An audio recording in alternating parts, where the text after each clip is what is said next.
പ്രാർത്ഥനയ്ക്ക് പ്രസംഗമല്ല ആവശ്യം. കർത്താവിൽ നിന്ന് കുടിക്കുക. കർത്താവിനെ മുഖാമുഖമായി കണ്ടിട്ടുള്ള ഒരു കരങ്ങളോട് സൂചിക്കാൻ സ്തോത്രം. നമ്മളെങ്ങനെ മാനസാന്തരപ്പെടും?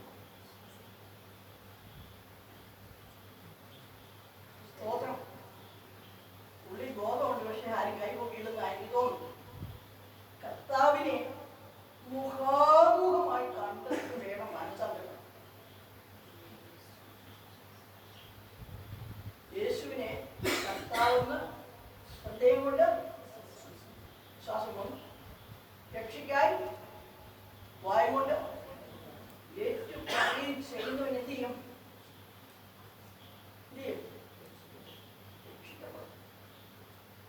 രക്ഷിക്കപ്പെടുന്നത് കർമാചാരങ്ങൾ കൊണ്ടല്ല, പാസ്റ്റർമാരെ കണ്ടുകൊണ്ട്, സഭയെ കൊണ്ടല്ല, പ്രസ്ഥാനത്തെ കണ്ടല്ല മാനസാന്തരപ്പെടുന്നത്. പെട്ടത് നമ്മുടെ ജീവനുള്ള കർത്താവിനെ കണ്ടിട്ടാണ്. സ്തോത്രം ചെയ്യാവുന്ന കർത്താവിനെ അവൻ നമ്മുടെ നാട്ടിൽ കൂടി ഉലാവുന്നുണ്ട്.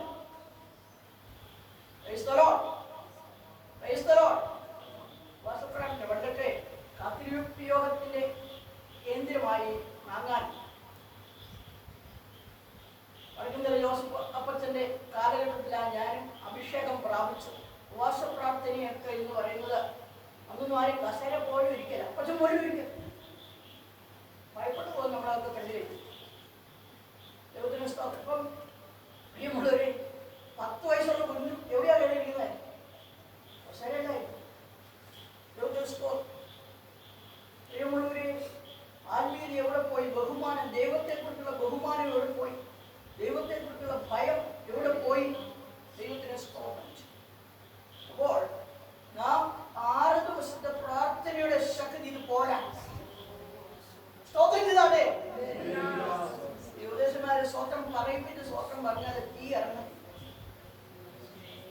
കർത്താവിൽ നിന്ന് വെള്ളവും പ്രാപിച്ചിട്ട് വന്നിരുന്ന അവൻ സ്വത്രം പറഞ്ഞുകൊണ്ടേ, പ്രാപിക്കണമെന്ന് ഓർത്തോണ്ട് വന്നിരുന്നാലും സ്തോത്രം പറഞ്ഞുകൊണ്ടിരിക്കും. ആവശ്യക്കാരൻ വന്നാലും സ്തോത്രം പറഞ്ഞുകൊണ്ടിരിക്കും. വെറുതെ വന്ന വെറുതെ സ്തോത്രം. അതുകൊണ്ട് ഇന്ന് രാത്രി ഞാൻ ഇങ്ങോട്ട് പോരാനായിട്ടും ഒരുപാട് തടസ്സങ്ങൾ നേരിട്ടു. ഉച്ച കഴിഞ്ഞ് തൊട്ട് ഭക്ഷണം ഞാൻ പറഞ്ഞു, പക്ഷേ എനിക്ക് ഇന്ന് വേറെ ഒത്തിരി സാഹചര്യങ്ങളുണ്ട് വരാൻ. കാരണം ഒരമ്മച്ചി മോളും വീട്ടിൽ വന്ന് പ്രാർത്ഥിക്കാനിരിക്കുന്നു. അവരോട് ചിലസമയം പ്രാർത്ഥിക്കണം എന്നോർത്തുകൊണ്ടാണ് ഞാൻ ഇരുന്നത്. കാരണം ഉച്ച കഴിഞ്ഞ് വേഗത്തിൽ വന്നതാണ്. അവരോട് അവിടെ ഇരിക്കാൻ പറഞ്ഞു. അവൻ പ്രാർത്ഥിച്ചു. കാരണം എനിക്ക് പ്രവർത്തിക്കാനൊന്നും കഴിയത്തില്ല. എൻ്റെ ദൈവം അത്ഭുതം ചെയ്യുന്നത്. ഹൃദയവും ദൈവവുമായിട്ട് ബന്ധപ്പെട്ടെങ്കിൽ മാത്രമേ വിടുതലുണ്ടാവുകയുള്ളൂ. ഈ വേഷം കൊണ്ടോ പാൻറ് കൊണ്ടോ കുപ്പായം കൊണ്ടോ ഒന്നും വിടുതലുണ്ടാകത്തില്ല. യേശു എന്തെങ്കിലും ചെയ്താൽ അതിലാ വിടുതൽ. അവരോട് ഞാൻ പറഞ്ഞു, ഞാൻ വരുന്നവരെ ഈ പായെന്ന് എഴുന്നേക്കരുത്, അവിടെ ഇരുന്ന് പ്രാർത്ഥിച്ചു. ഞാൻ പോരാൻ നേരത്ത് പ്രാർത്ഥിച്ചിട്ടാണ് പോകുന്നത്. ഞാൻ പറഞ്ഞു കഴിഞ്ഞിട്ട് എഴുന്നേക്കാവും. അനുസരണമാണ് വിടുതലുണ്ട്. അത് ഞാൻ വിശ്വസിക്കുന്നതാണ്. വിശ്വാസം എന്നതോ ആശിക്കുന്നതിന്റെ ഉറപ്പും കാണാത്ത കാര്യങ്ങളെ സ്തോത്രം ചെയ്യും. അപ്പൊ ഞാൻ ഒന്ന് കണ്ടിട്ടുണ്ട്, ഇവരനുസരിക്കുന്നത് ഞാൻ കാണുകയാണ്. അനുസരിക്കുന്ന കാണുമ്പോൾ എനിക്കറിയാം വിടുതൽ അവിടെ നടക്കാൻ പോവുകയാണ്. അല്ല കർത്താവിന്റെ ദാസിയായിട്ടിരുന്ന് വർത്താനം പറഞ്ഞാൽ എനിക്കറിയാം ഇതിലൊന്നും നടക്കും. ആവശ്യക്കാരല്ല. ആവശ്യക്കാരാണെങ്കിൽ അവർ മുഴക്കാലം മടങ്ങി എന്ത് ചെയ്യും? പ്രാർത്ഥിക്കുന്ന ദൈവത്തിന് സ്തോത്രം.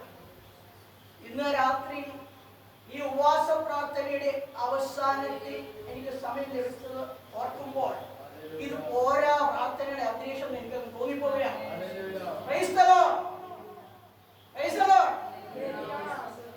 ഈ അറിയണം കേട്ടോ ദൈവത്തിന് സ്തോത്രം. പ്രിയമുള്ളവരെ, ഇസ്രായേലിന്റെ ആരാധനയിൽ മുഴുവനും തീയാണ്. ആലയത്തിലെ ഉപകരണങ്ങൾ മുഴുവനും തീയോട് കൂടിയാണ് പണി നടന്നത്. ദൈവത്തിന് യാഗപീഠം സമാഗമന കൂടാരത്തെ കുറിച്ച് നാം പഠിക്കുമ്പോൾ യാഗപീഠത്തിന്റെ പണിക്കകത്ത് തീയുണ്ട്. യാഗം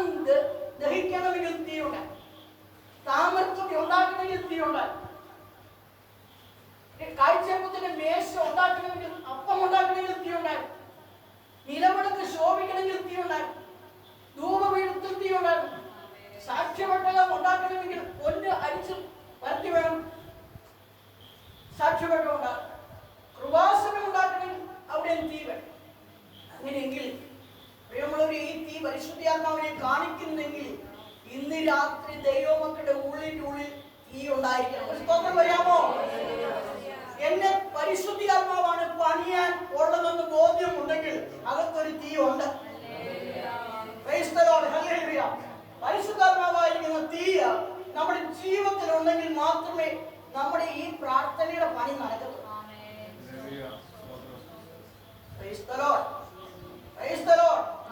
പറഞ്ഞെടുത്ത് ദൈവത്തിന് സ്തോത്രം. ഇവിടെ തീ കത്തണം, ദൈവത്തിന് സ്തോത്രം ചെന്നു. അതുകൊണ്ട് ക്ഷണാഭാഷയുടെ ക്ഷമത്തെ ഓർത്ത് ഞാൻ ദൈവത്തെ സ്തുതിക്കുന്നു. എനിക്ക് ഇവിടെ വന്ന് ശുശ്രൂഷിക്കുന്നതും തന്റെ പ്രവർത്തനത്തോട് ചേർന്ന് പങ്കാളിയായിത്തീരുന്നതും എൻ്റെ ജീവിതത്തിൽ വലിയ സന്തോഷമാണ്. ദൈവത്തെ സ്തോത്രം ചെയ്യുന്നത്. കഴിഞ്ഞ കാലങ്ങളിലും കൺവെൻഷനൊക്കെ വളരെ അനുഗ്രഹമായിരുന്നു. എനിക്ക് കടന്നു വരുവാനും അതിൽ പങ്കാളിയായി തീരുവാനും ഇടയായിത്തീർന്നു. തന്റെ പ്രവർത്തനങ്ങളെല്ലാം ഓർത്ത് ഞാനും വളരെ ശക്തമായിട്ട് പ്രാർത്ഥിക്കുന്നുണ്ട്. ദൈവത്തിനെ സ്തോത്രം ചെയ്യുന്നു. ഇവിടെ ആയിരിക്കുന്ന എല്ലാ പ്രിയപ്പെട്ടവരുടെയും മോഹൻ ഞാൻ ഓർക്കുന്നുണ്ട്. ദൈവത്തിനെ സ്തോത്രം. എല്ലാവരെയും കർത്താവ് അനുഗ്രഹിക്കട്ടെ. ഈ ഉപവാസ പ്രാർത്ഥന എന്ന് പറയുന്നത് പ്രിയമുള്ളൊരു പിശാചിനോട് പോരാടില്ല. വിശ്വസിക്കുന്ന ദൈവത്തെ സ്തുതിച്ചാട്ടെ. ഉപവാസം എന്ന് പറഞ്ഞാൽ പ്രിയമുള്ളവരെ ഒരു നേരത്തെ ആഹാരം കഴിക്കാതിരിക്കുന്നതല്ല ഉപവാസം. ദൈവത്തിന് സ്തോത്രം. കഴിഞ്ഞ ദിവസം ഞാൻ പഞ്ചായത്തിൽ ചെന്നപ്പോൾ ഒരു പ്രായമുള്ള അമ്മച്ചി രാവിലെ വീട്ടിൽ നിന്ന് പോകുന്നത് ഓഫീസിൽ പോകണം. മക്കൾ തിരക്ക് വരുമ്പോഴും അമ്മച്ചി വീട്ടിൽ വന്നില്ല. കാരണം രാവിലെ അമ്മച്ചി പോകണം. അമ്മച്ചി വീട്ടിൽ വന്ന് ഓഫീസിന്റെ പിന്നെ വന്നിട്ട് രാവിലെ വീട്ടിൽ നിന്ന് ഇറങ്ങി രാവിലത്തെ ആഹാരം കഴിച്ചു. ഉച്ചക്കത്തെ ആഹാരം കഴിച്ചില്ല. ക്യൂ നിൽക്കുക അമ്മച്ചി. ഉച്ചയ്ക്കും വരാഞ്ഞതുകൊണ്ട് പിള്ളേര് അന്വേഷിച്ച് ചെന്നപ്പോൾ വഴക്ക് പറയുക, അമ്മച്ചി എന്താ താമസിച്ചു പോയത്? ഉച്ചയ്ക്ക് ആഹാരം കഴിക്കണ്ടായിരുന്നോ? കാപ്പി കുടിക്കണ്ടായിരുന്നോ? ഉച്ചയ്ക്ക് ഊണുണ്ടായിരുന്നോ? അമ്മച്ചി എന്താ വരാൻ?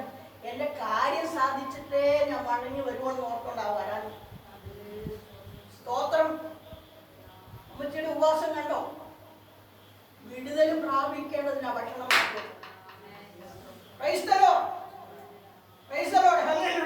ഇവിടെ ഉപവസിക്കുന്ന ദൈവമക്കളെ, നാം ഏതൊരു ആവശ്യത്തിന് വേണ്ടി അരുമനാഥനായ കർത്താവിന്റെ മുൻപാകെ ചെന്ന് മുഴങ്കാല് മടങ്ങി പ്രാർത്ഥിക്കുന്നെങ്കിൽ, ഞാൻ ഈ നേരം ആഹാരം കഴിക്കുന്നില്ല, ആ നേരം കൂടി ഞാൻ എന്റെ കർത്താവിന്റെ മുമ്പാകെ വീഴുകയാണ്.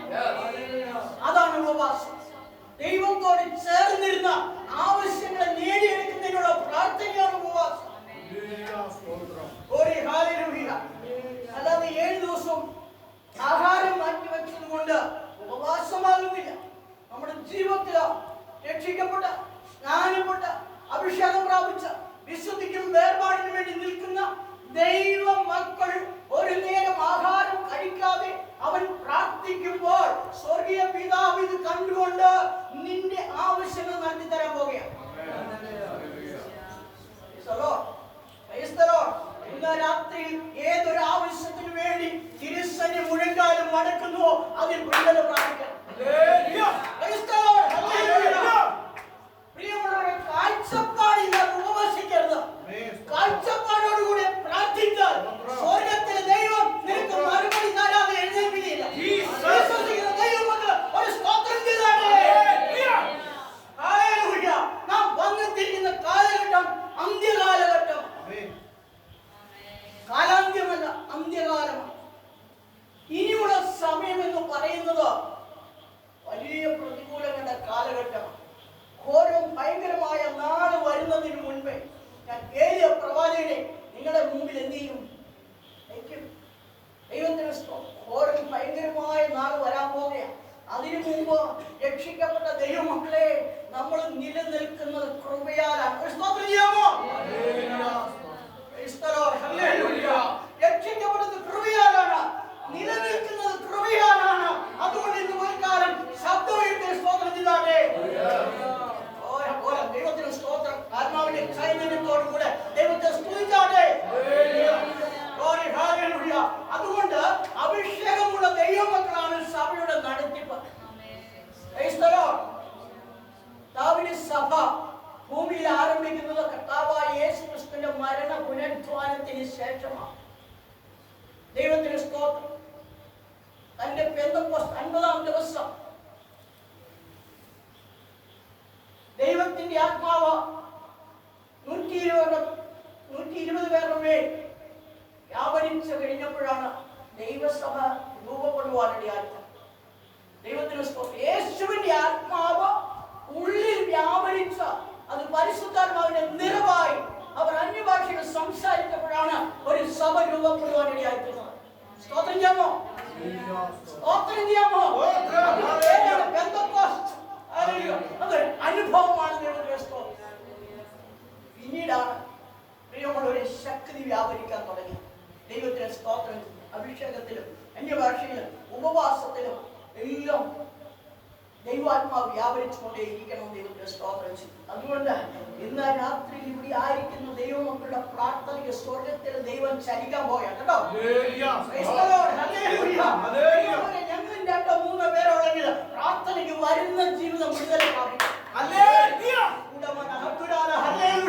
ദൈവത്തിന്റെ പരിശുദ്ധാത്മാവില്ലാതെ ആത്മികമായി ചൈതന്യമില്ലാതെ ദൈവം ഇരിക്കരുത്. നാം ദൈവസന്നിധിയിലായിരിക്കുന്നു. ഒരു സ്തോത്രം ചെയ്യാമോ? പ്രസംഗമില്ല. ഞാൻ ദൈവത്തോട് ആലോചന ഒരു ദൂരം തന്നില്ല. എന്നാൽ പ്രിയമുള്ളവരെ പ്രാർത്ഥന ഉപവാസ പ്രാർത്ഥന അവിടെ നടക്കുന്നതാണ്. ദൈവത്തിന് സ്തോത്രം ചെയ്യുന്നു. അതുകൊണ്ട് നിങ്ങളോടൊപ്പം ഞാനും പ്രാർത്ഥിക്കുകയാണ്. ഉപവാസ പ്രാർത്ഥനയുടെ ലക്ഷ്യം ചില വിടുതലാണ്. ചലിച്ചാട്ടെ, നാക്ക് ചലിച്ചാട്ടെ. ഹല്ലേലൂയ. പ്രിയമുള്ളവരെ സ്തോത്രം ചെയ്താട്ടെ. ഹല്ലേലൂയ. നാവിന്റെ കെട്ടുകൾ അഴിയുന്ന പോലെ അഴിഞ്ഞു കഴിയുമ്പോൾ സ്തോത്രം തന്നിട്ടാ വരുന്നത്. സ്തോത്രം. പ്രിയമുള്ളവരെ ദൈവത്തിന് പ്രവർത്തിക്കുവാൻ ലാസറിലേക്ക് ചെന്നപ്പോൾ അവൻ ഇവിടെ ചരിത്രത്തിൽ നിങ്ങൾക്കറിയാം ഈ കല്ലറയിൽ കിടക്കുക. ദൈവത്തിന് സ്തോത്രം. മാർത്ത പലതിനെ ചൊല്ലി വിചാരപ്പെട്ട മനം കലങ്ങിയിരിക്കുക. കാരണം സഹോദരൻ മരിച്ച മാറ്റം വെച്ച പ്രിയമുള്ളവരെ ഉയർത്തിയില്ല എന്ന് വിധി എഴുതിയിരിക്കുന്ന സാഹചര്യത്തിലായ യേശു ആ ഭവനത്തിലേക്ക് വന്നതാണ്. കർത്താവ് അവരോട് പറഞ്ഞു, വിശ്വസിച്ചാൽ നീ ദൈവത്തിന്റെ മഹത്വം കാണും. ഇന്ന് രാത്രി വിശ്വസിച്ചാൽ നീ ദൈവത്തിന്റെ മഹത്വം കാണും. കാരണം ഞാൻ തന്നെ പുനരുദ്ധാനവും ജീവനുമാകുന്നു. ദൈവത്തിന് സ്തോത്രം ചെയ്യുന്നു. പ്രിയമുള്ളവരെ സാധുക്യര് പുനരുദ്ധാനമില്ലെന്ന് വാദിച്ചുകൊണ്ടിരിക്കുമ്പോഴാണ് യേശു പറഞ്ഞ ഞാൻ തന്നെ പുനരുദ്ധാനവും ജീവനുമാകും. അടുത്തത് എന്നിൽ വിശ്വാസം ഉണ്ടായിരിക്കണം. യേശുവിൽ വിശ്വാസം ഉണ്ടായിരിക്കണം. യേശുവിൽ വിശ്വസിക്കുന്നവൻ മരിച്ചാലും ചെയ്യും. സ്തോത്രം ചെയ്യാമോ? അവനിൽ വിശ്വസിക്കാൻ തുടങ്ങി. ഇത് വീട്ടിൽ ചെന്നപ്പോ പറഞ്ഞതാ. കല്ലറയിൽ ആര് കിടക്കുന്നതാണ്? ലാസറ്. അവര് എവിടെ ചെന്നു? അവരെ വെച്ചത് യേശുവായിട്ട് മാർത്തയും മറിയയും കൂടെ എവിടെ ചെന്നു? കല്ലറവാതിൽ. ദൈവത്തിന് സ്തോത്രം. പ്രിയമുള്ളവരെ കർത്താവ് കല്ലറയുടെ അടുക്ക് നിൽക്കുമ്പോൾ യഹൂദന്മാരെല്ലാവരും ഒന്നും നടക്കുക. കാരണം ഇതുവരെ അങ്ങനെ ഒരു സംഭവം എങ്ങും ഉണ്ടായിട്ടില്ല. അതുകൊണ്ട് ഇവിടെ നടക്കുകയെന്ന് പറഞ്ഞ് യഹൂദന്മാര് യേശുവിനെ നശിപ്പിക്കാൻ പദ്ധതി തയ്യാറാക്കി നിൽക്കുമ്പോഴാണ് വിശ്വാസത്തോടെ മാർത്തയും മറിയയും കൂടി കല്ലറവാതിൽ കടന്നു വന്നതാണ്. ദൈവത്തിന് സ്തോത്രം ചെയ്ത് ഇവിടെ ഒരു വലിയ വിടുതൽ കളിക്കാൻ പോകുകയാണ്. അവനെ വെച്ചത് എവിടെ എന്ന് ചോദിച്ചപ്പോൾ കർത്താവിനെ കൊണ്ട് കാണിക്കാൻ കല്ലറവാതിൽ. ദൈവത്തിന് സ്തോത്രം. കല്ല് ഉരുട്ടി നീക്കുമ്പോൾ യഹൂദന്മാരുടെ പാരമ്പര്യം അനുസരിച്ച് ലാസറിനെ റൂമാലുകൊണ്ട് അവന്റെ കാലും കയ്യും ശീലകൾ കൊണ്ട് എന്ത് ചെയ്തു കെട്ടിവെച്ചിരിക്കുന്നു. കാരണം ഇങ്ങനെയൊന്നും സംഭവിക്കുന്ന യഹൂദന്മാർ എന്ത് ചെയ്തില്ല, ഓർത്തില്ല. കാലും കയ്യും ലാസറിന്റെ ശീലകൾ കൊണ്ട് എന്ത് ചെയ്തു? അവന്റെ മുഖം എന്ത് ചെയ്തു? റൂമാലുകൊണ്ട് മൂടി. കർത്താവ് അവരോട് പറഞ്ഞു, അവന്റെ കെട്ട് അഴിപ്പീൻ. കെട്ട് അഴിപ്പീൻ. അവൻ എന്ത് ചെയ്യും? പോകട്ടെ. കല്ലറയിൽ നിന്ന് പുറത്തു വരുമ്പോഴും കെട്ടായിരിക്കുന്നത്. ദൈവത്തിന് സ്തോത്രം നിന്ന് ആ കെട്ടഴിച്ചാൽ ആരോട് കൂടെ പോകും? യേശുവിനോട് കൂടെ പോകും. ദൈവത്തിന് സ്തോത്രം. ഇന്ന് രാത്രി പ്രിയമുള്ളവരെ, നമ്മുടെ ഈ മുഖത്തിരിക്കുന്ന കെട്ട് ഏതാണോ, കണ്ണ്, മൂക്ക്, നാക്ക്, ചെവി, തൊക്ക്, ഇതെല്ലാം കൂടെ കൂടി കെട്ടിവെച്ചിരിക്കുകയാണ്. ചലിക്കരുത്. അതായത് ഇവിടെ വരുമ്പോ സ്വതന്ത്രം പറയരുത്. Praise the Lord. Praise the Lord. Praise the Lord. നാവിനകത്ത് ആത്മാവ് വ്യാപരിക്കട്ടെ. Praise the Lord. കെട്ടെന്ത് ചെയ്യണം? അഴിയം. ദൈവത്തിന്റെ സ്തോത്രം. യേശു നോക്കുമ്പോൾ ഇവന്റെ കെട്ട്, ഈ കെട്ട് ആരൊക്കെയോ കെട്ടിവെച്ചിരിക്കുക. ഈ കെട്ട് എന്ത് ചെയ്യണം? അഴിപ്പി. ഇതെന്ത് ചെയ്യണം? അഴിക്കണം. അതിനായി ഈ സ്തോത്രം പറയാനായിട്ട് നിങ്ങളോട് ഈ പറയുന്നത് കെട്ടഴിയണം. സ്തോത്രം പറയാമോ? കെട്ടഴിയണമെങ്കിൽ സ്തോത്രം പറയണം. മൂമനായ ദൈവമല്ല നമ്മുടെ ദൈവം. ശക്തിയുള്ള ദൈവമാണ്. പുനരുദ്ധാന ശക്തിയുള്ള ദൈവമാണ്. അത് നമ്മുടെ അന്തർഭാഗത്ത് വ്യാപരിച്ച് കഴിയുമ്പോൾ നാം സ്തോത്രം പറഞ്ഞുകൊണ്ടിരിക്കും.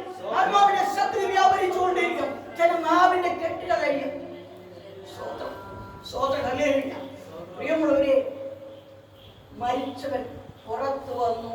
അവന്റെ മുഖത്തെ റൂമാല അഴിച്ചു മാറ്റി. കൈകാലുകളുടെ ബന്ധനം അഴിഞ്ഞു. യേശുവിനോടൊപ്പം വന്നിരിക്കും. ഇന്ന് രാത്രി പ്രിയമുള്ളവരെ, നമ്മുടെ മുഖത്തൊരു റൂമാലുണ്ടെങ്കിൽ, നമ്മള് കൊറോണ കാലത്ത് മുഴുവൻ മൂക്കെ മറച്ചു കെട്ടിക്കൊണ്ട് കാണുമല്ലേ, അല്ലേ? ദൈവത്തിന് സ്തോത്രം. തമ്മിൽ ആംഗ്യം കാണിച്ച ഒരു ദൈവത്തിന് സ്തോത്രം. ഇപ്പൊ അതെല്ലാം മാറി. കൊറോണ മാറിയെങ്കിൽ മാത്രമേ മാസ്ക് വെക്കുന്നുണ്ടാക്കൂ. ദൈവത്തിന് സ്തോത്രം. അതുകൊണ്ട് നമ്മുടെ ജീവിതത്തിൽ കൊറോണ ഇരിക്കുന്നതാണ് സ്തോത്രം പുറത്തു വരാത്തത്. Praise the Lord. ഹല്ലേലൂയ. അതുകൊണ്ട് ഇന്ന് രാത്രി കർത്താവുമായി ബന്ധപ്പെട്ടെങ്കിൽ കർത്താവ് സംസാരിച്ച അതൊരു വലിയ വിടുതലായിരിക്കും. ദൈവത്തിന് സ്തോത്രം. അതുകൊണ്ട് ഉപവാസ പ്രാർത്ഥന എന്ന് പറയുന്നത് ഉന്മേഷം പ്രാപിക്കുക, ആത്മീയ ചൈതന്യം പ്രാപിക്കുകയാണ്. ദൈവത്തിന് സ്തോത്രം. നമ്മുടെ ആവശ്യങ്ങൾക്ക് വേണ്ടി, വിടുതലിന് വേണ്ടി കാത്തിരിക്കുകയാണ്. പ്രിയമുള്ളവരെ, ഇന്ന് രാത്രി നമ്മെ ദൈവസന്നിധിയിൽ ഇരുത്തിയിരിക്കുന്നത് നമ്മൾ ജീവിക്കാൻ വേണ്ടിയാണ്. നിനക്ക് ജീവനുണ്ടെന്ന് പേരുണ്ടെങ്കിലും നീ ആരാകുന്നു? നീ മരിച്ചവനാകുന്നു. ധാരാ പറയുന്നത് ആത്മാവ് സഭകളോട് പറയുക. സ്തോത്രം. സ്തോത്രം. മരിച്ചവൻ വിടൂ? മരിച്ചവൻ ദൈവത്തെ സ്തുതിക്കോ? ഇല്ല പ്രിയമുള്ളവർ. അതുകൊണ്ട് ഇന്ന് രാത്രി നാം വന്നെത്തിയിരിക്കുന്നത് ഒടുവിലാണ്. ദൈവത്തിന് സ്തോത്രം. സഭാവീരന്റെ ഒടുവിലാണ് നാം വന്നെത്തി. എഫേസോസ് മുതൽ ലവോദിക്ക സഭ വരെ പഠിക്കുമ്പോൾ ഈ സഭയുടെ അവസാന നാളിലേക്കാണ് നാം വന്നിരിക്കുന്നത്. ഇനി ലോകത്തിൽ സംഭവിക്കാനുള്ള വലിയ സംഭവം എന്ന് പറയുന്നത് നമ്മുടെ കർത്താവിന്റെ വരവാണ്. വിശ്വസിക്കുന്ന ദൈവം നല്ല പ്രസംഗങ്ങളെല്ലാം കേട്ടിട്ട് ദൈവത്തിന്റെ പ്രസംഗത്തിന് കേൾക്കാനാണ് ഓർക്കാം. എങ്കിലും എന്നെയോ ഓർപ്പിക്കുന്നു, ദൈവാത്മാവ് ഓർപ്പിക്കുന്നത് നമ്മൾ ഒടുവിൽ വന്നിരിക്കുകയാണ് പ്രിയമുള്ളവർ. അതുകൊണ്ട് സഭാവീരന്റെ ഒടുവിലത്തെ നിമിഷത്തിലേക്കാണ് നാം വന്നിരിക്കുന്നത്. ഇനി നമുക്ക് അധികം നാൾ ഓടേണ്ട കാര്യമില്ല. ഇനി അധികം നാൾ ഉപവസിക്കേണ്ട കാര്യമില്ല. ഇനി അധികം നാൾ സഭായോഗം കൂടേണ്ട കാര്യമില്ല. ദൈവമക്കളെ, കർത്താവിന്റെ വരവ് ഏറ്റവും ആസന്നമായിരിക്കാം. അതുകൊണ്ട് ഇന്ന് രാത്രി ഒരു ചെറിയ ചിന്ത നിങ്ങളുടെ മുൻപാകെ വെച്ചിട്ട് ഞാനും ഇരിപ്പാൻ ആഗ്രഹിക്കുന്നു. എഫേസ്യ ലേഖനം 6-ാം അധ്യായത്തിന്റെ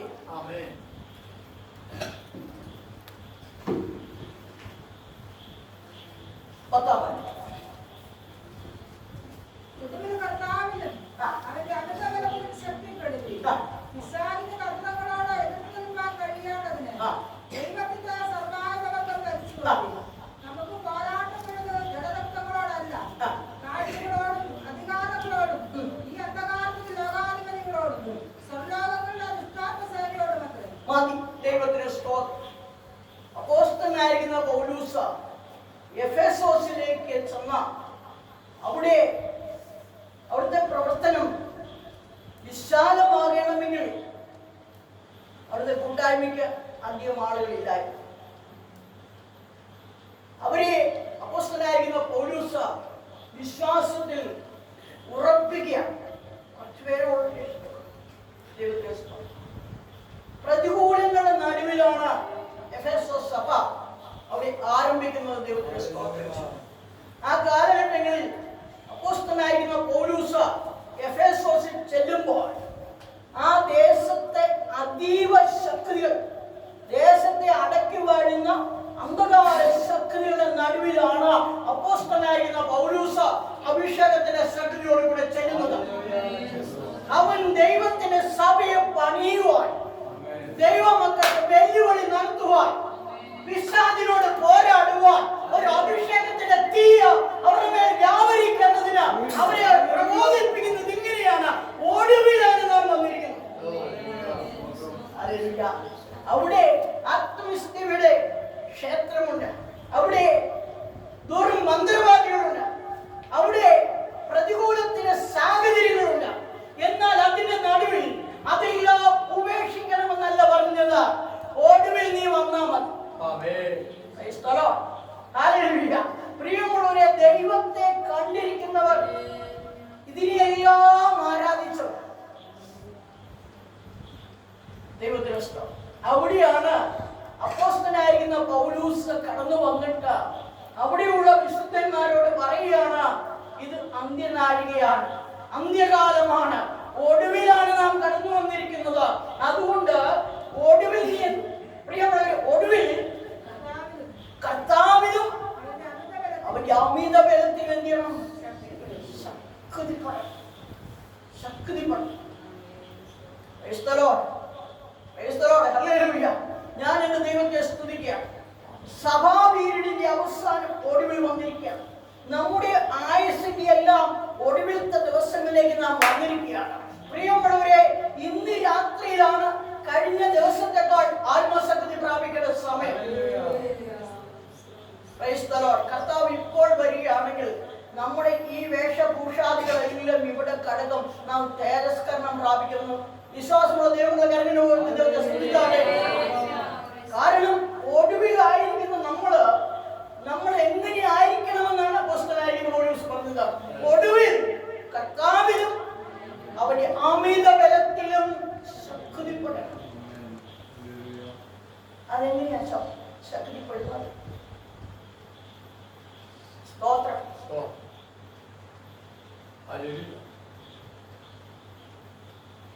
ഒടുവിലാണ് നാം വന്നിരിക്കുന്നത്. എങ്ങനെയാ ശക്തിപ്പെടുന്നത്?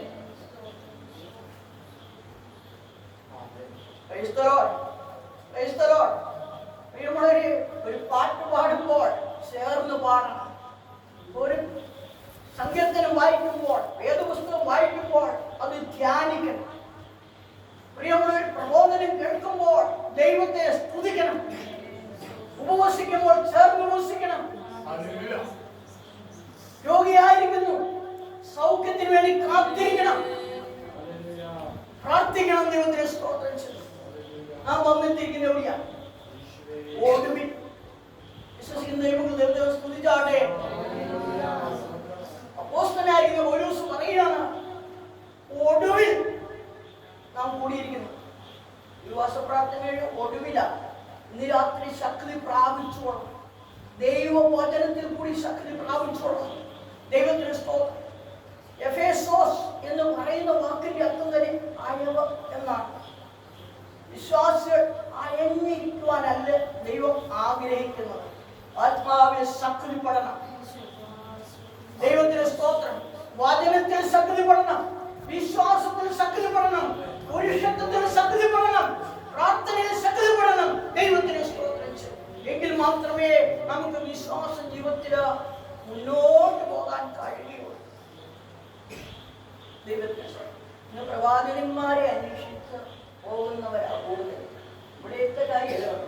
ദൈവത്തിന് സ്ഥാപനം ദേവദാസൻ വളരെ ശക്തമായിട്ട് തന്നെയാണ് ദൂതും ആലോചനയും അരുളപ്പാടും പറയും. പക്ഷെങ്കിൽ ഇന്നും പ്രവാചകന്മാരെ തപ്പി മനുഷ്യൻ ഇങ്ങനെ ഓടുകയാണ്. കാരണം ഇദ്ദേഹം ശരിയാകുകയില്ല. അവിടെ ഏതെങ്കിലും കേട്ട് കഴിഞ്ഞാൽ അവനൊരു സുഖമാണ്.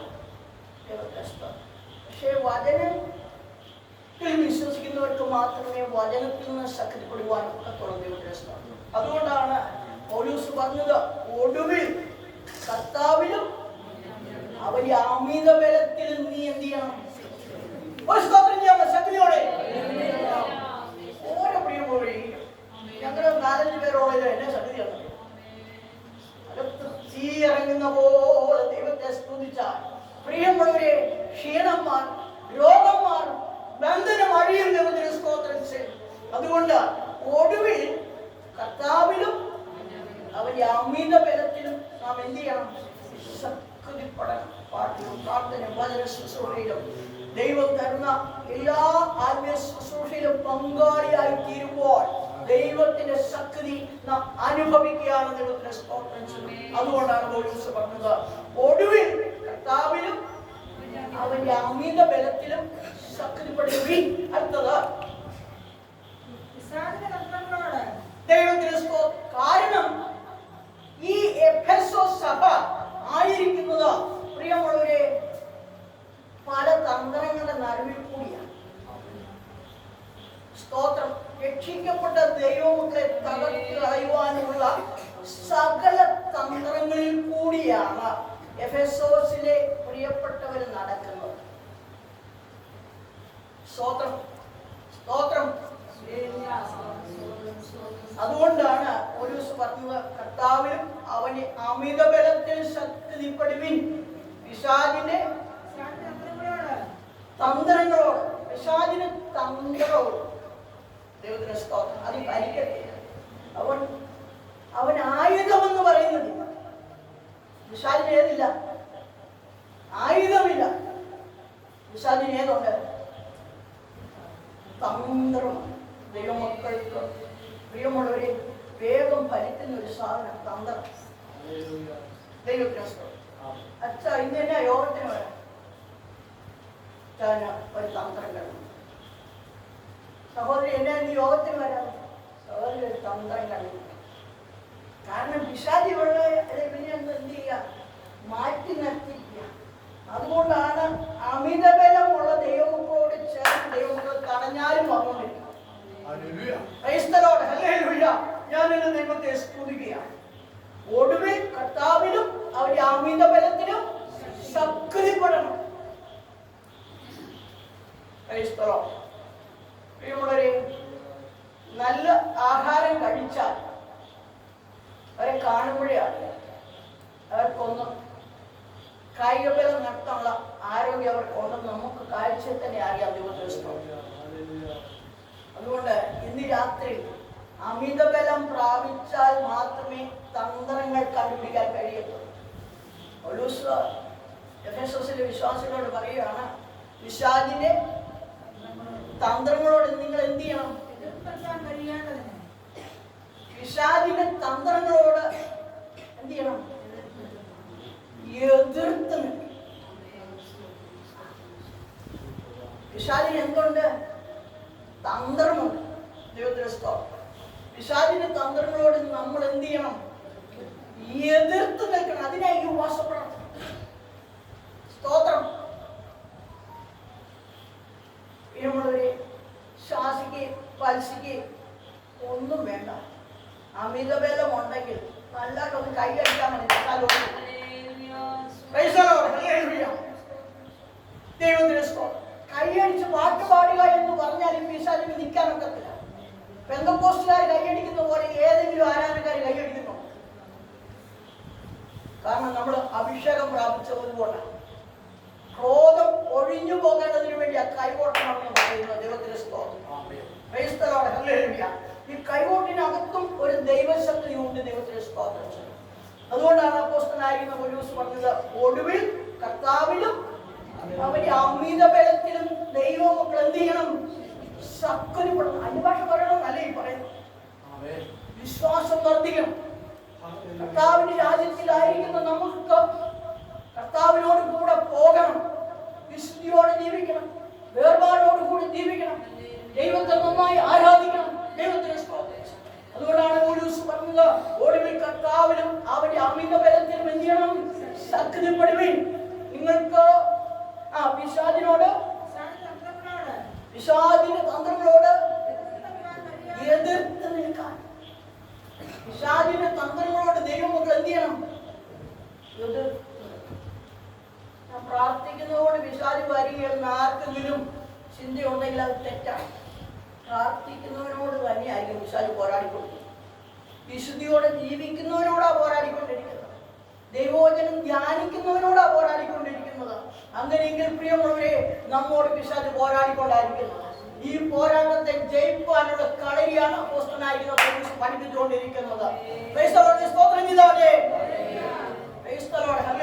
വിശ്വാസ ജീവിതം എന്ന് പറയുന്നത് പ്രിയമുള്ളവരെ, കർത്താവിൽ നിന്ന് പ്രാപിച്ച് മാത്രം വിശ്വാസ ജീവിതം ചെയ്യാൻ ഒക്കത്തുള്ളൂ. ദൈവത്തിന് സ്തോത്രം. പിശാചിന്റെ തന്ത്രങ്ങളോട് എതിർത്ത് നിൽക്കാൻ കഴിയേണ്ടത് വിശ്വാസികളോടാ പറയുന്നത്.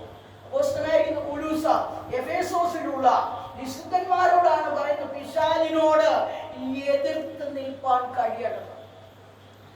യോബ് നേരിടുന്നവനായിരുന്നു, നിഷ്കളങ്കനായിരുന്നു, ദോഷം വിട്ട് അകലുന്നവനായിരുന്നു, ദൈവഭക്തനായിരുന്നു, പ്രാർത്ഥിക്കുന്നവനായിരുന്നു. അവന്റെ ഭവനത്തിന് നേരെയാണ് ഒരു കാറ്റ് അവന്റെ വീടിന്റെ 4 മൂലയ്ക്കും എന്ത് ചെയ്തു?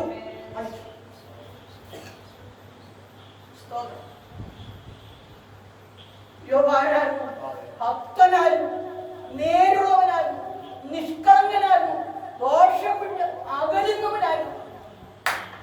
അവിടെ വിശാലിച്ചു. ഈ പിശാചാണ് അവിടെ വന്നത്. ദൈവത്തിന് സ്തോത്രം. പിശാച് വരുന്നത് യോബിന് മനസ്സിലായി. ദൈവത്തിന് സ്തോത്രം. പ്രിയമുള്ളവരെ, എന്നാൽ അവൻ നേരുള്ളവനും നിഷ്കളങ്കനും ദോഷം വിട്ട് അകലുന്നവനുമായതുകൊണ്ട് അവന്റെ പ്രാർത്ഥന ആ സമയത്ത് ഫലിച്ചില്ലെങ്കിലും നഷ്ടപ്പെടുന്ന സാഹചര്യമാണ് പ്രാർത്ഥിച്ചോണ്ടിരിക്കുന്നത്. അതിനകത്ത് ദൈവത്തിന്റെ മഹത്വമുണ്ട്. യോബിന്റെ പുസ്തകം അവസാനം നാം വായിക്കുമ്പോൾ യോബിന് ദൈവം സകലതും ഇരട്ടിയായി കൊടുക്കുന്നു നാം വായിക്കുന്നു. സ്തോത്രം. കഷ്ടത സഹിഷ്ണുതയും, സഹിഷ്ണുത സിദ്ധതയും, സിദ്ധത പ്രത്യാശയും ഉളവാക്കുവാനുള്ള ദൈവശക്തി ആ പ്രാർത്ഥനയിലുണ്ടാകുന്നത്. ഞാൻ പ്രാർത്ഥിച്ചല്ലോ 6 ദിവസം വരെ രക്ഷിക്കപ്പെട്ട കാലഘട്ടം. അതുകൊണ്ട് ഞായറാഴ്ച മുഴുവൻ ഉപവാസം, വെള്ളിയാഴ്ച മുഴുവൻ ഉപവാസം, ദൈവത്തിന് സ്തോത്രം. പിന്നെ ഇടയ്ക്ക് കിട്ടുന്ന എല്ലാ ഉപവാസം. പക്ഷെങ്കിൽ പിശാച് മാറിപ്പോകുന്നില്ലല്ലോ എന്ന് നീ ഭാരപ്പെടേണ്ട കാര്യമില്ല. അതിനകത്തൊരു ദൈവപ്രവർത്തനം വിശ്വസിക്കുന്ന ദൈവങ്ങൾ കരങ്ങളെടുത്ത് സ്തുതിച്ചാലേ. അതുകൊണ്ട് അവരെ അഭ്യസിപ്പിക്കേണ്ടതിന് വേണ്ടിയാണ് പൗലോസ് വന്നത്. പിശാചിനോട് എതിർത്ത് നിൽപ്പാൻ കഴിയേണ്ടതിന് ദൈവത്തിന്റെ സർവായുധ വർഗ്ഗങ്ങള് ദൈവമക്കള് ധരിക്കണം. കേട്ടോ, ദൈവമക്കൾക്ക് എന്തുണ്ട്? ആയുധമുണ്ട്. സാത്താനും വായിച്ച വാക്കിന്റെ എവിടുന്നാ പറയുന്നത്? വചനത്തിൽ. പ്രിയമുള്ളവരെ, സാത്താന് തന്ത്രവും ദൈവമക്കൾക്ക് എന്തുണ്ട്? ആയുധം. സ്തോത്രം. ഇതിന്റെ പേരാണ് സർവായുധ വർഗം. ഉപസിക്കുകയും പ്രാർത്ഥിക്കുകയും ചെയ്യുന്ന ദൈവമക്കളെ, മുഴങ്കാലും മടക്കി പ്രാർത്ഥിക്കുന്ന ദൈവമക്കളെ, വിശ്വാസത്തോടെ പ്രാർത്ഥിക്കുന്ന ദൈവമക്കളെ, ഇന്ന് രാത്രി നാം പ്രാർത്ഥിക്കുന്ന പ്രാർത്ഥനയ്ക്ക് സ്വർഗത്തിലെ ദൈവം മറുപടി തരുന്നതിന് വേണ്ടി ഇന്ന് രാത്രി ദൈവശക്തി പ്രാപിക്കണം. നിങ്ങൾ കർത്താവിനെ പ്രാർത്ഥന പഠിപ്പിക്കുന്നു. നിങ്ങൾ പ്രാർത്ഥിക്കുമ്പോൾ അറയിൽ കടന്ന് വാതിൽ അടച്ച് രഹസ്യത്തിൽ കാണുന്ന പിതാവിനോട്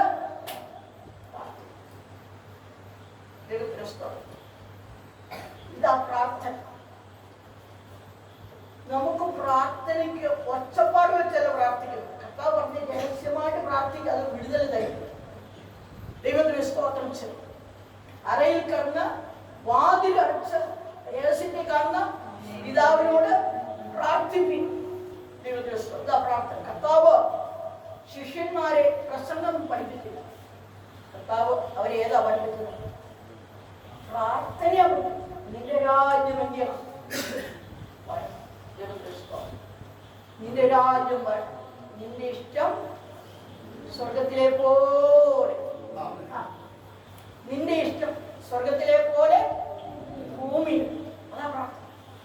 നിന്റെ ഇഷ്ടം സ്വർഗത്തിലെ പോലെ ഭൂമിയിലും ആക്കണമേ. ഇതാ പ്രാർത്ഥന. നമ്മളെ സ്വർഗീയ പിതാവ് വിളിച്ച സ്വർഗീയ വിളിക്ക് നാം ഓഹരിക്കാരാണ്. ദൈവത്തിന് സ്തോത്രം. നമ്മൾ വിളിച്ചതുകൊണ്ട് ആ ദിവസം വന്നത്. നമ്മളെ പോലെ എത്രയോ സമശിഷ്ടങ്ങള് രോഗികളായി ആശുപത്രി കിടക്കുന്നു. പ്രിയമുള്ളവരെ അടിയും പിടുത്തമുണ്ടാക്കി കവലകളിൽ കിടക്കും. കഞ്ചാവിനും മദ്യത്തിനും മയക്കുമരുന്നും അടിമയായിട്ട് എത്രയോ ജീവിതങ്ങള നാശത്തിന്റെ മാർഗത്തിലേക്ക് പോകുമ്പോൾ സ്വർഗത്തിലെ സ്വർഗീയ പിതാവ് നമ്മെ ആകർഷിച്ച വെളിപ്പെടുത്തതുകൊണ്ട് അവന്റെ രാജ്യത്തില് അവകാശികളാക്കി തീർക്കുമെന്ന് ബോധ്യമുള്ള ദൈവത്തെ സ്തുതിച്ചാലേ. പ്രിയമുള്ളവരെ, ഇവർക്കാണ് ശക്തിപ്പെടേണ്ടത്. ഇവർക്കാണ് ശക്തി, ഇവർക്കാണ് ആയുധം വേണ്ടത്. ദൈവത്തെ സ്തോത്രം. ഹല്ലേലൂയ. ഒടുവിൽ കർത്താവിലും അവന്റെ അമിത ബലത്തിലും ശക്തിപ്പെടുത്തും. ദൈവത്തെ സ്തോത്രം. യശയ്യാപ്രവാചകന്റെ പുസ്തകത്തിൽ നിന്ന് ഒരു വേദഭാഗം കൂടി നിങ്ങളുടെ മുൻപാകെ. യിരെമ്യാ പ്രവാചകന്റെ പുസ്തകം 5-ാം അധ്യായത്തിലെ 31-ാം വാക്യം ഒന്ന് വായിച്ചു.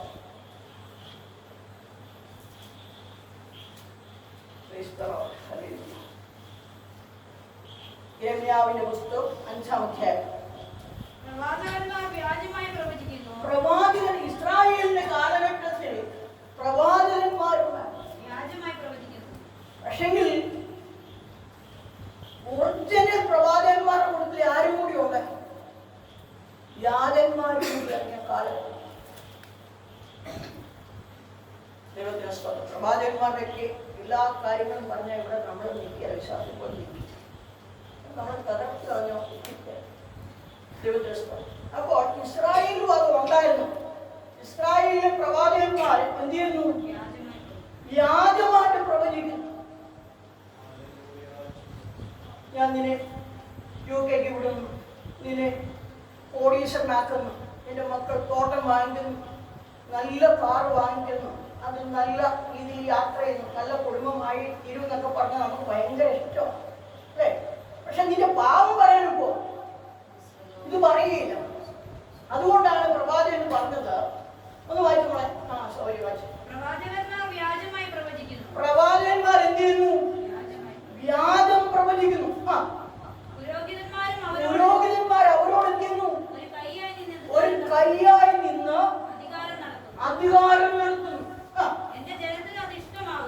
എന്റെ ജനത്തിനോ അത് ഇഷ്ടമാകുന്നു.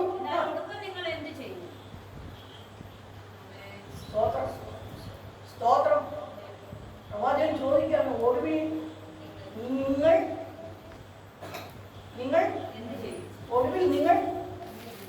എവിടെയെങ്കിലും എത്തുമ്പോഴും വരുന്നുണ്ടോ? എവിടെയെങ്കിലും എത്തുമ്പോഴും പറയുന്നുണ്ടോ? പ്രിയമുള്ളവരെ, കർത്താവിന്റെ ശക്തികൾ ആവശ്യം മതി. അതുകൊണ്ട് ഇന്ന് രാത്രി പ്രിയമുള്ളവരെ, ഒടുവിൽ കർത്താവിലും അവന്റെ അമിത ബലത്തിലും ദൈവമക്കൾ ശക്തിപ്പെടണം. ദൈവത്തിന് സ്തോത്രം ചെയ്യുന്നു. പിശാചിന്റെ തന്ത്രങ്ങൾ, ദൈവമക്കൾ നമുക്കെതിരായി വരുന്ന എല്ലാ തന്ത്രങ്ങളിൽ നിന്നും വിടുതൽ പ്രാപിക്കാൻ ഒറ്റ കാര്യമാണ് ശക്തിപ്പെടുക. പ്രാർത്ഥനയിൽ ശക്തിപ്പെടുക, വിശ്വാസത്തിൽ ശക്തിപ്പെടുക, ദൈവവചനം വായിക്കുന്നതിൽ ശക്തിപ്പെടുക, രോഗത്തിന് വരുന്നതിൽ ശക്തിപ്പെടുക. ഇതിലൊന്നും പിന്മാറിപ്പോകരുത്. ദൈവത്തിന് സ്തോത്രം ചെയ്യും. ദൈവത്തിന് സ്തോത്രം. പിശാചിന്റെ തന്ത്രങ്ങളോട് എതിർത്ത് നിൽക്കാൻ കഴിയേണ്ടതിന് ദൈവത്തിന്റെ സർവായുധ വർഗങ്ങൾ എന്ത് ചെയ്യണം? അടുത്തത് നമുക്ക് പോരാട്ടമുണ്ട്. നമുക്ക് പോരാട്ടമുണ്ടോ? അതേ ഉള്ളൂ. രക്ഷിക്കപ്പെട്ടതാണോ നിനക്ക് പോരാട്ടം? ശരിക്കും മാനസാന്തരപ്പെട്ടതാണോ നിനക്ക് പോരാട്ടമാണ്? ക്രിസ്തുവിന്റെ ഉപദേശത്തിനും വിരോധമായി ഏതു വരുന്നു അതാ പോരാട്ടം. സ്തോത്രം. ഉപദേശത്തിന് ജീവിതത്തിന് വിരോധമായി വരുന്നതാണ് ഏത് പോരാട്ടം. ഇതിനോടൊന്ന് പോരാടാമോ? ഇതാ പോരാട്ടം. അല്ലാതെ പ്രിയമുള്ളവരെ വായിച്ചു ദൈവത്തിന് സ്തോത്രം ചെല്ലും. ഇവിടെ അപ്പോസ്തലനായിരുന്ന പൗലോസ് പറയുന്നത് നമുക്ക് പോരാട്ടമുള്ളത് ആരോടല്ല, ജഡരക്തങ്ങളോടെ അല്ലെന്ന് തന്നെ പൗലോസ് പറയാം. നമുക്ക് ഇന്ന് പലരുടെയും ഹൃദയത്തിൽ ചിന്തയുണ്ട്, അയ്യോ അവര് വിശ്വാസത്തിൽ വരാത്തതുകൊണ്ടായി എൻ്റെ ജീവിതത്തിൽ ഇത് മുഴുവൻ പോരാട്ടം. അതൊന്നുമില്ല. ദൈവത്തിന് സ്തോത്രം. പൗലോസ് അന്നേ പറഞ്ഞു ജഡരക്തങ്ങളോടല്ല. ഇനി ഏതിനോടാ പോരാടുന്നത്? വാഴ്ച, ദേശത്തിന്റെ വാഴ്ചകളുണ്ട് കേട്ടോ. പ്രാർത്ഥിക്കുന്നവർക്കറിയാം ദേശത്തിന്റെ വാഴ്ച. ഒരു സഭയിരിക്കുന്ന ദേശത്തിന്റെ ചില വാഴ്ചകളുണ്ട്, അറിയാമോ? ദൈവവചനം പഠിച്ചാൽ അറിയാം. നമ്മുടെ വീടിരിക്കുന്നവർക്കൊരു വാഴ്ചയുണ്ട്. അത് പ്രാർത്ഥിക്കുന്നവർക്കറിയാം. ദൈവത്തിന് വാഴ്ചകളോടും ചില അധികാരം ആധിപത്യം നടത്തുന്ന ചില പൈശാചിക ശക്തിയുടെ മണ്ഡലം ഇന്ന് രാത്രി തകർക്കാനുള്ള ബലം പ്രാപിക്കുന്ന പ്രാർത്ഥന വിശ്വസിക്കുന്ന ദൈവമക്കള് കരങ്ങൾക്ക് സ്തോത്രം ചെയ്താട്ടെ. ശരീരത്തിൽ ഇന്ന് രാത്രി വിടുതലായി തീരട്ടെ. പ്രാർത്ഥനയ്ക്ക് വിഷയം വെച്ചിരിക്കുന്നതിന് ഇന്ന് രാത്രി ദൈവത്തിന്റെ ശക്തി കൊണ്ട് ഒരു വിടുതലിന്റെ രാത്രിയായി തീരട്ടെ. വിശ്വസിക്കുന്ന ദൈവമക്കൾ സ്തോത്രം ചെയ്താട്ടെ. ഈ പ്രാർത്ഥനയോട് ഒടുവിൽ നാം കടന്നു വന്നിരിക്കുകയാണ്. വാഴ്ചകളോടും അധികാരങ്ങളോടും ഈ ലോകത്തിന്റെ അധിപതികളോടും സ്വർലോകത്തിലെ ദുഷ്ടാത്മസേനയോടും പോരാടുവാനുള്ള അഭിഷേകമാണ് ദൈവങ്ങൾക്ക് തരാൻ പോകുന്നത്. വിശ്വസിക്കുന്ന ദൈവങ്ങൾ കരങ്ങളെ ഉയർത്തി ദൈവത്തെ സ്തുതിച്ചാട്ടെ. നിന്റെ കെട്ടുകൾ ഇന്ന് രാത്രി അഴിഞ്ഞു മാറണമെങ്കിൽ ഇന്ന് രാത്രി ആരെയും തന്നെ കൈവെക്കേണ്ട കാര്യമില്ല. ഇന്ന് രാത്രി പരിശുദ്ധാത്മാവിന് കീഴ്പ്പെടുന്നെങ്കിൽ തക്ക സമയത്ത് അവൻ നിന്നെ ഉയർത്തുന്ന ദൈവമാണ്. ഞാൻ എന്റെ ദൈവത്തെ സ്തുതിക്കുകയാണ്. നമ്മൾ വന്നെത്തിയിരിക്കുന്നത് ഒടുവിലാണ്. സഭാപീരീഡിന്റെ അവസാനമാണ്. കർത്താവിന്റെ മധ്യാകാശത്തിലെ വരവിന്റെ സമയമായി. അതുകൊണ്ട് പ്രിയമുള്ളവരെ, കർത്താവിനും അവന്റെ അമിത ബലത്തിലും ദൈവമക്കൾ എന്ത് ചെയ്യണം? കർത്താവ് വരുന്നത് വരെയും ദൈവമക്കൾ എന്ത് ചെയ്യണം? ശക്തിപ്പെട്ടുകൊണ്ടിരിക്കണം. ദൈവത്തിന് സ്തോത്രം. ഈ ദിവസങ്ങളിലായി പ്രിയമുള്ളവരെ, ഞാൻ ദൈവത്തോട് പ്രാർത്ഥിക്കുന്നത് പ്രസംഗത്തെക്കാൾ ദൈവത്തിന് സ്തോത്രം, ഒരു തിയറി പ്രസംഗിക്കുന്നതിനേക്കാൾ കർത്താവിൽ നിന്ന് പ്രാപിച്ച അനുഭവങ്ങളും കർത്താവ് നമ്മിൽ ഇപ്പോൾ ചെയ്യുന്ന അനുഭവങ്ങളുമാണ് ദൈവങ്ങളോട് പറയുന്നത്. ദൈവത്തിന് സ്തോത്രം. ഒരു തിയറി പ്രസംഗിച്ചു പോയാൽ പ്രിയമുള്ളവരെ, തിയറി ഓർക്കും ദൈവത്തിന് സ്തോത്രം. പ്രാക്ടിക്കൽ ഇല്ലെങ്കിൽ അതുകൊണ്ട് തിയറിയോട് പ്രയോജനമില്ല. അതുകൊണ്ട് ഇന്ന് രാത്രി പ്രിയമുള്ളവരെ, ദൈവം നമ്മെ ഈ കാലഘട്ടങ്ങളിൽ നിർത്തിയിരിക്കുന്നത് അമിത ബലമില്ലെങ്കിൽ അടുത്ത വാഴ്ച വരാൻ പോകുന്നു. നീ തടഞ്ഞു.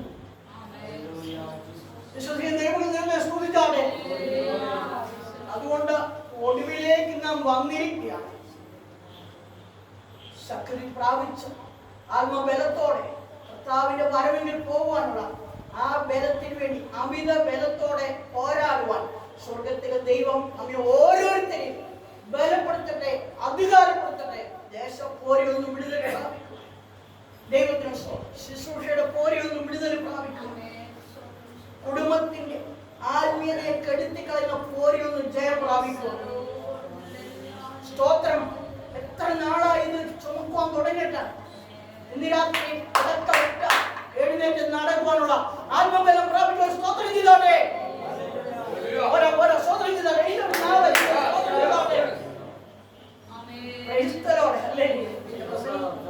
എനിക്ക് തോന്നുന്നു ദൈവത്തെ സ്തോത്രം. ദൈവം നമ്മുടെ നടുവിലുണ്ടല്ലോ. ഒന്ന് ആരാധിച്ചു നോക്കുക. സ്തോത്രം ചെയ്താട്ടെ. സ്തോത്രം ചെയ്താട്ടെ. ശബ്ദം എഴുതി സ്തോത്രം ചെയ്താട്ടെ. നാം ചരിപ്പിച്ച് സ്തോത്രം ചെയ്താട്ടെ.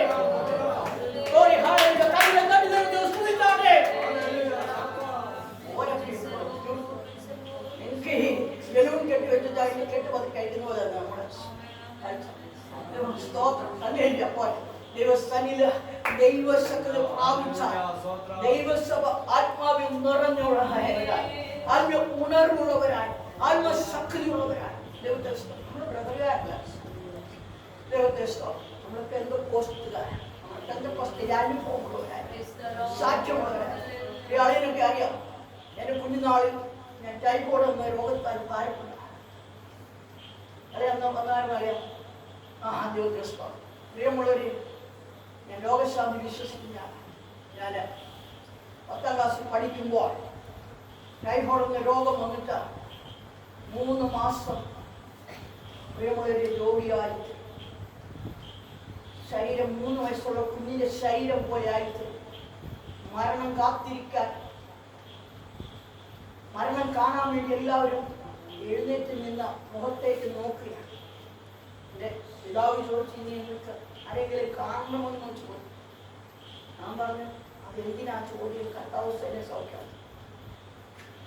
ഞങ്ങളുടെ വീടിൻ്റെ താഴെ ഒരു ഡോക്ടർ, മെഡിക്കൽ കോളേജിലെ പ്രൊഫസറായിരിക്കുന്ന KR ഗോപാലകൃഷ്ണൻ ഡോക്ടർ എൻ്റെ നരമ്പ് പിടിച്ചിട്ട് പറഞ്ഞു, ജോസേ നീ മരിച്ചു. കാരണം രോഗിക്ക് വൈദ്യനെ കൊണ്ട് ആവശ്യമാണ് പുള്ളി എപ്പോഴും കൊടുക്കുന്നത്.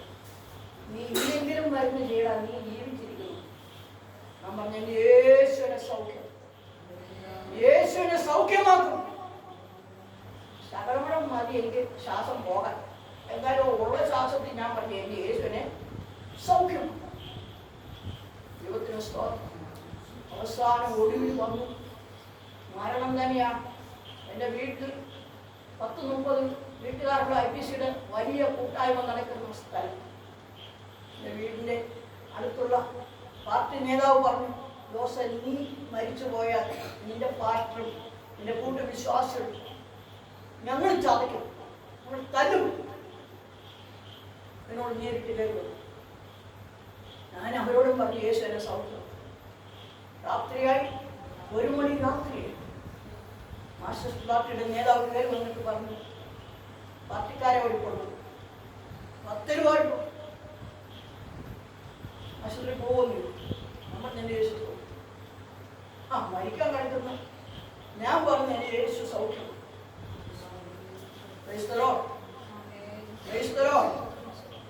മാറി മാറി എൻ്റെ ബന്ധുക്കൾ എന്നെ നോക്കി, എൻ്റെ മാതാവിനെ നോക്കി കരയുക. എൻ്റെ കണ്ണിനകത്ത് ആത്മാവിൻ്റെ ദർശനമുണ്ട്.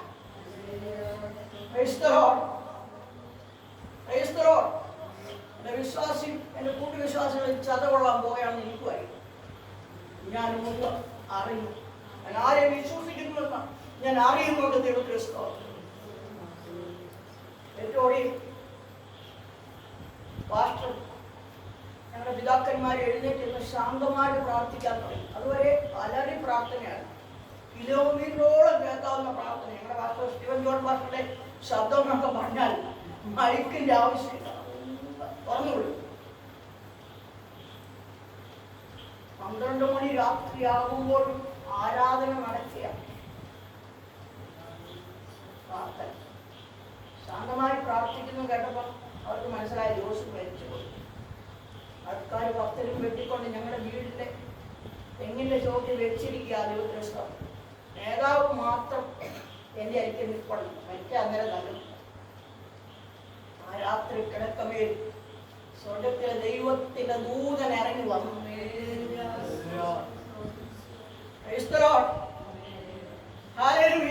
എൻ്റെ കിടക്കയിലേക്ക് ഒരു വലിയ തേജസ് ഇറങ്ങി വന്നിട്ട് പറഞ്ഞു, ഞാൻ നിന്നെ സൗഖ്യമാക്കി യഹോവയാണ്.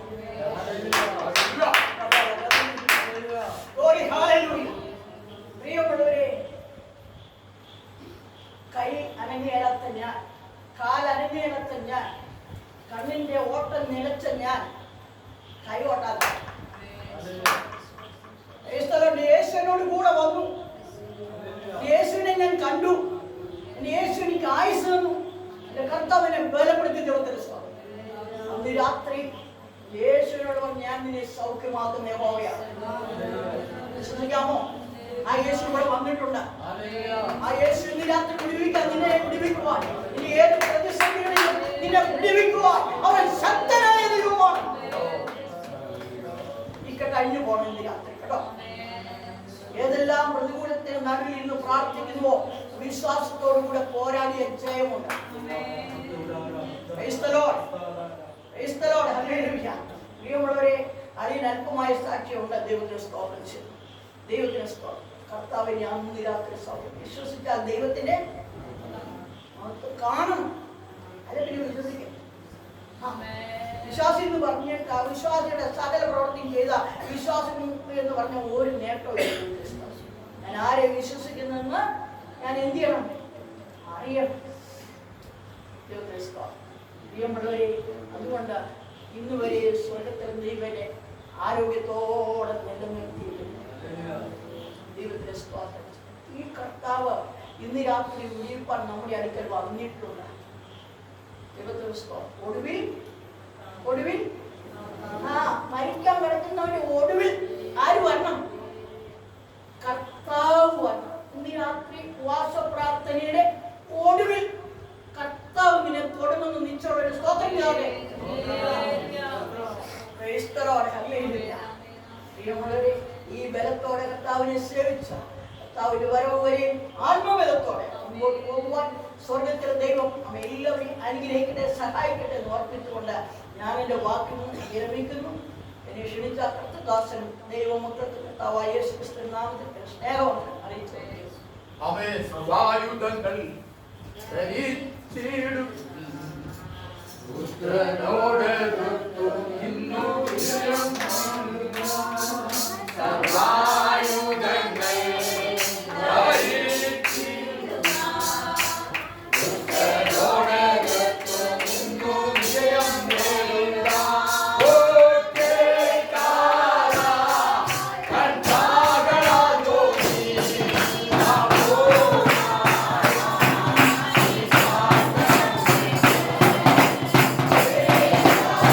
Yeah.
ദൈവത്തിന് മുൻപാകെ നമ്മളെ തന്നെ സമ്പൂർണമായി സമർപ്പിച്ചുകൊണ്ട് നമുക്ക് പ്രാർത്ഥനയോടെ കർത്തൃസന്നിധിയിലായിരിക്കാം. കർത്താവിന്റെ വിലയേറിയ ദാസനോടെ അനുഗ്രഹിക്കപ്പെടാതിരിക്കുന്ന സന്ദേശം സർവശക്തനായ ദൈവം നമുക്ക് നൽകുവാനിടയാണ്. ആ ദൈവത്തിന്റെ ദർശകരങ്ങളിലേക്ക് പൂർണ്ണമായി ഏൽപ്പിച്ചുകൊണ്ട് കർത്താവിന്റെ വിലദാസനെയും കുടുംബത്തെയും സഭയാം ഭവനങ്ങളെല്ലാം വഹിച്ചുകൊണ്ട് ശുശ്രൂഷകളെ വഹിച്ചുകൊണ്ട് കർത്തൃപാദപീഠങ്ങൾ നമുക്ക് എല്ലാവർക്കും പ്രാർത്ഥനയോടെ ദൈവപാദപീഠങ്ങളിലായിരിക്കാം. നാമെല്ലാവരും കേട്ടതായ ദൈവത്തിന് മുമ്പാകെ നമ്മളെ തന്നെ സമ്പൂർണ്ണമായി സമർപ്പിച്ചുകൊണ്ട് നാമെല്ലാവരും പ്രാർത്ഥിച്ചുകൊണ്ടിരിക്കുന്നു. നമ്മുടെ സെക്രട്ടറി ചുരുക്കം വാക്കുകളാൽ ശബ്ദമുയർത്തി പ്രാർത്ഥിക്കുന്നതായി.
കർത്താവിനെ സ്തോത്രം ചെയ്യാം.